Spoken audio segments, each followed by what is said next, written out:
What's up, guys? Welcome back to my channel. Happy New Year to you all. Welcome to all of my new subscribers. We are back with another Fertility Friday update video, you guys. I'm ready to give y'all the rundown on how my first appointment went with my new reproductive endocrinologist. I kind of touched on it a little bit on Instagram earlier this week, but today I'm giving you guys the full rundown. I am dressed for the gym because after this video I'm running off to the gym. Something else I've incorporated that I'll be letting you guys know about. But yeah, let's just get right into the video.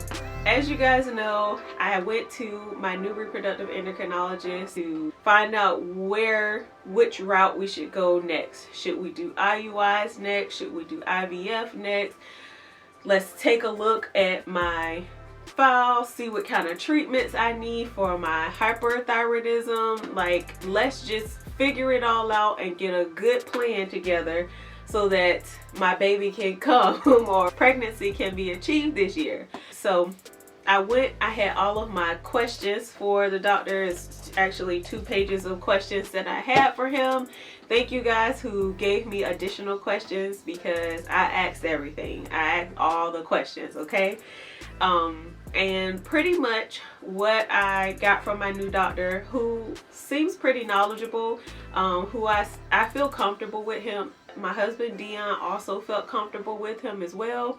He took a look at my file, of course. He pretty much let me know that, you know, we could either do IVF or IUI depending on what we wanted to do. My husband, he didn't feel like IVF was the only option that we had. He felt comfortable doing either or, which was good to know for me. He did give me the percentages, like the success rates for both. He told me with my case and my age, he felt like I had about a 60% chance of success with IVF and about a 10 to 15% chance of success with IUI. So obviously, you know, you would want to go for IVF, and I talked to you guys before and let you guys know, like, I'm fine with doing IVF. I think I'm ready to take that step. But since my last video, I was leaning towards IUI because my husband has met some people and I have met some people who kind of work with my husband who have had success with IUIs at this particular clinic. And yeah, my husband felt comfortable enough to try that first. And of course, price wise, the IUI would be $170 for us if we we decided to go that route, and then IVF is $6,000. I told you guys before we were estimating about $4,000. I knew it would be between $4,000 to $8,000, but the doctor let us know it'll be about $6,000 for IVF for us, and he pretty much just left it in our hands, which felt good. But the more we talked and I let him know that I've been through 3 rounds of Clomid, 2 rounds of letrozole, and haven't achieved pregnancy in 2 years, he did see a little bit of concern there. So he was like, so he pretty much let me know that he wanted to do a HSG test. I told you guys before I was open to doing an HSG test, and I told you guys I would be asking about it. I didn't even get to ask because he brought it up, and when he brought it up, it kind of caught me off guard, and then I didn't want to do it. So I was kind of in my feelings a little bit. I kind of made up in my mind how this appointment was gonna go, and when he started kind of like, I just had in my mind we were going to be starting IUIs at least by the end of this month when my next cycle started, and then we were just going to go from there. But my doctor just let me know, no, I have to get the nuclear thyroid uptake test done, which I'm getting done next week. So that nuclear test that I told you guys that I canceled in December, I actually need it. So I'm getting that done next week. I have to go back to the general endocrinologist that I was seeing here locally and get those results and see how they want to treat me. My new reproductive endocrinologist is not concerned about any medications that they put me on. to help regulate my thyroid. It's only going to help in the long run. He wanted to do the HSG test because he doesn't want to do any more of these treatments where we're doing timed intercourse or even just IUIs or replacing sperm in the uterus, and it's all for nothing because I might have blockages that no one ever looked for or no one knew about. So before, my other doctors never saw any concern for me needing an HSG test because I was able to achieve pregnancy through timed intercourse before, and earlier last year we were able to conceive on our own. It was a chemical pregnancy. I never really talked about it on this channel, and maybe I'll talk about it in another video why I never really addressed that pregnancy. But technically I have experienced 2 miscarriages. Because now my doctor wants me to get a HSG test done, he did give me this little packet. It's their little new patient handbook. It goes over all the treatments that they handle at their center, everything that I can expect from those treatments, everything that I can expect from this new fertility clinic.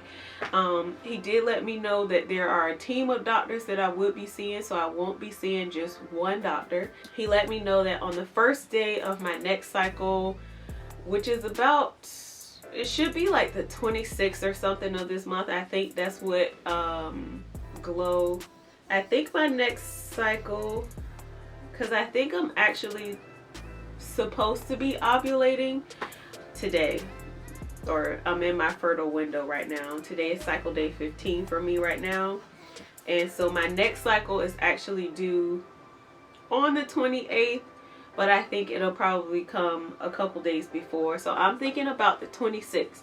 So on the first day of my next cycle, I am supposed to call the clinic, let them know it's the first day of my cycle, and I have to get a HSG test done between cycle day 5 and cycle day 12.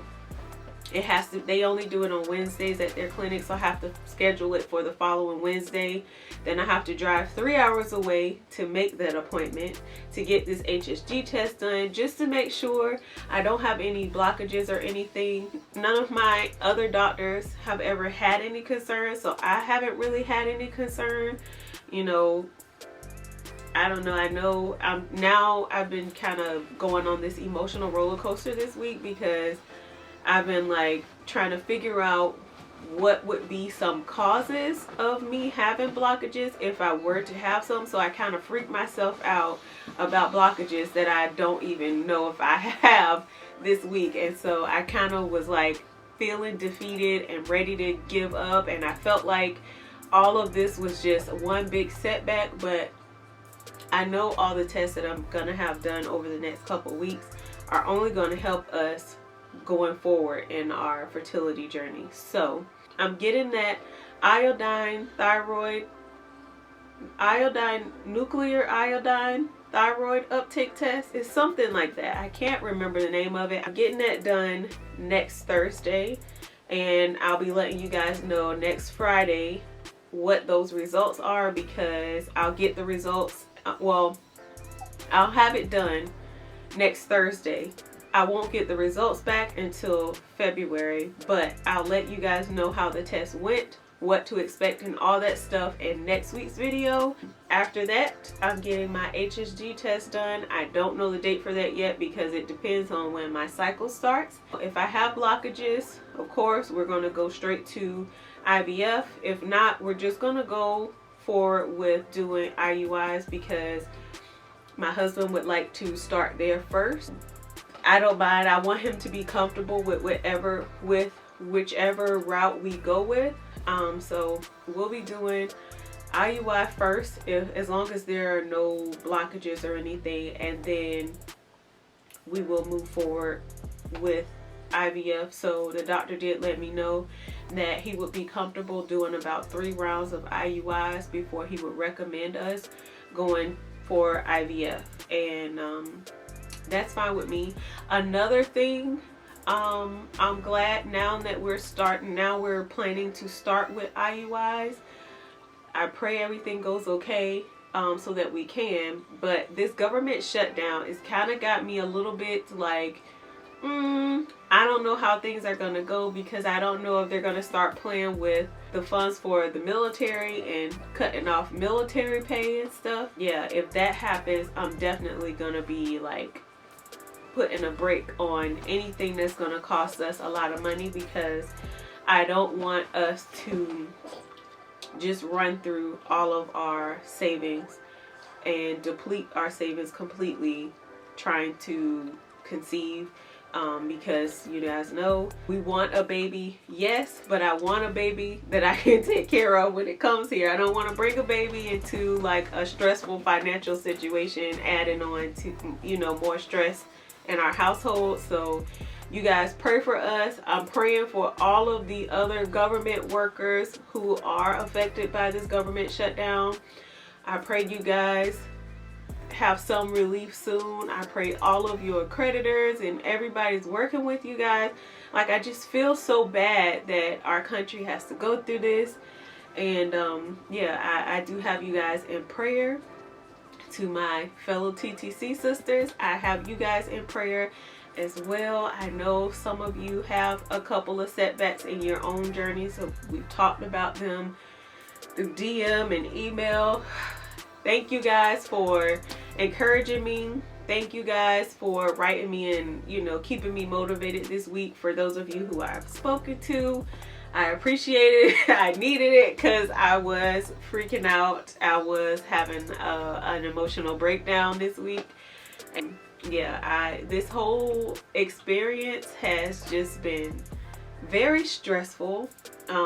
There is nothing easy about it, and this week was a week where I felt like I don't know how much more of this I can take. Another reason I was feeling a bit overwhelmed this week is because I went to the eye doctor to get a new prescription, and I've been having some issues with my vision, and my optometrist told me that I need to now see a neurologist to check for a tumor on my brain.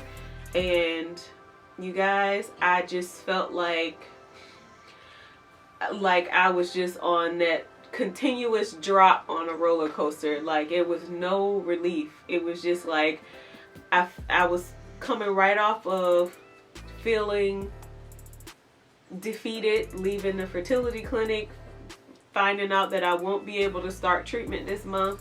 It'll probably be at the end of February when I can start treatment again, depending on what my results are and where the clinic is and their cycles. And I was just thinking about everything. And then I went to the eye doctor, and when she told me that there may be a tumor on my brain contributing to some issues that I've been having with my vision, I was just like, I was just over everything. So that's something else that I have to start working on, is trying to get into neurology, just to see if it is something going on. I am prayerful and hopeful that nothing's going on with any type of tumors or anything.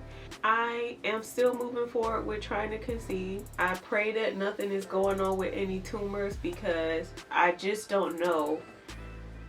I don't know,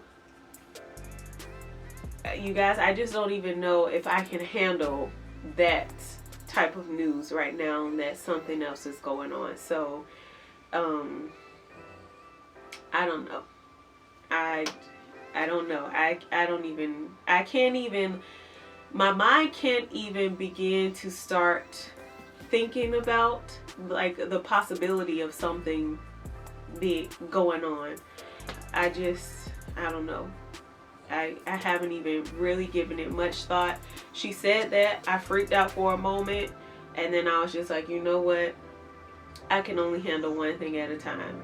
And right now, my focus is to try to conceive. Yes, I will make another doctor's appointment, but my motto this week especially has been take it a day at a time. I'm taking everything one day at a time. Like, I cannot even I don't know, it was so easy for me to slip into that spiral earlier this week, you guys. I can't even. So yeah, for now, that's all I have to update you guys on. Next week I'm getting my thyroid uptake test done. I'll let you guys know how that went next Friday. The next thing I'm focused on is getting my HSG test done, which will probably be sometime in February, first week of February. And yes, next week I will also start calling the neurologist to see when I could get in to figure that whole thing out too. But I'm trying not to spiral. I'm trying to stay hopeful. I've been praying. I've been reading my Bible. I have been staying busy with school. I have just kind of been taking my time with myself, taking it easy, trying not to beat myself up too much, trying to keep a peaceful state. I've been working out, letting off that stress this week especially. You guys, I got into playing racquetball. I've never played that before, but listen, hitting that ball is the best stress reliever I have had in a long time. So the gym has been getting me through this week. The gym and prayer and talking to my husband, actually letting him in, because at first I was holding everything in, which I know is bad, but y'all know how this whole process is an emotional thing. We get in our heads, we let it eat us up a little bit, and then sometimes we explode or we respond different ways. But I did open up, let my husband in on what I was thinking, what I was feeling, and he brought me back down. You guys brought me back down. Prayer brought me back down. So I'm feeling like a champion today though. Like, I feel like I can get through anything. Today, I'm ready for whatever is thrown my way. I feel like I can just take on the world right now. So I'm praying that I keep this state of mind, this peace of mind that I have right now. And yeah, I hope you guys are all doing well. Please let me know in the comments how your journeys are going. I know we haven't talked in a while. I hope you guys have been having an awesome start to your new year. I hope you guys are sticking to those resolutions that you set for yourself, if you set any. I'm gonna stop rambling now. I hope you guys are doing well. I will continue to pray for you, continue to pray for me. I'll see you guys in the next one. Bye.